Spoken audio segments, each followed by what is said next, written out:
Hello everyone, this is Conrad Brook, fourth generation agent, and I wanted to talk to you today about a question I'm getting a lot from buyers and sellers and friends and family. How is this COVID-19 going to affect the housing market? And it's a very valid question. It's a very big concern. And I always say, well, what have you heard? And most of them are saying, well, the housing bubble is over, buyers aren't going to buy anymore, the lenders aren't going to lend, there's going to be foreclosures, just a bunch of unknowns. And they're all valid concerns, but I don't have a crystal ball, unfortunately. But one thing I do have is data, is statistical data from our past. And our past can definitely help bring clarity to what we can expect in the future. And one thing I can tell you is a recession does not mean a housing crisis.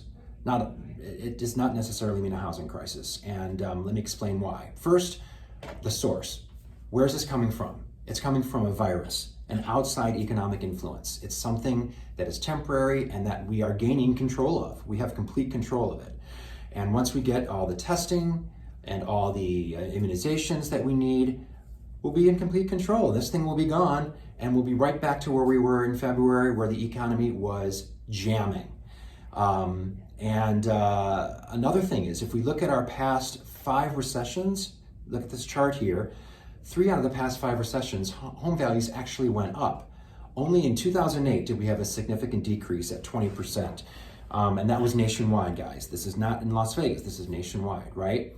The other time was in 1991 at only 1.9%, very insignificant. So again, not being a non-economic, being a non-economic influence is going to have a huge factor here. Also, people have more equity in their homes than they did back then.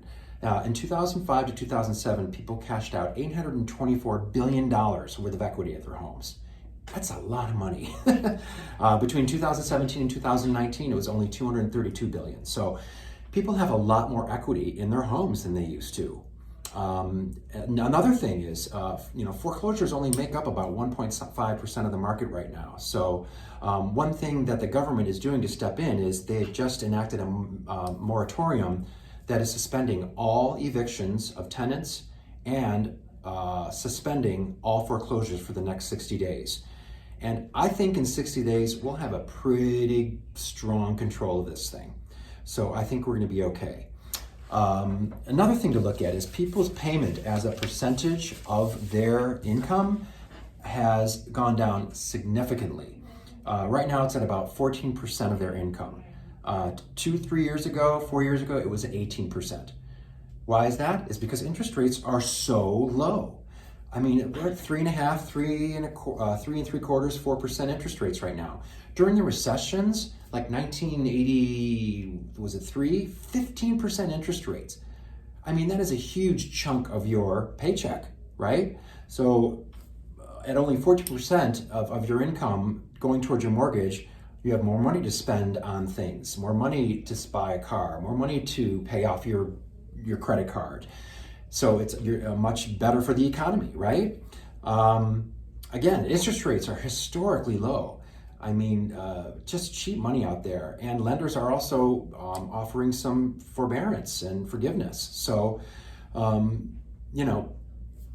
all these put together really paint a clear picture to me that we are going to come out of this very strong and fairly quickly.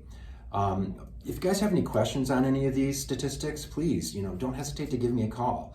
My number is 702-334-8301, and my email is conradsellslasvegas@gmail.com. Now stay safe out there, and I'm confident we're going to come out strong. Thanks.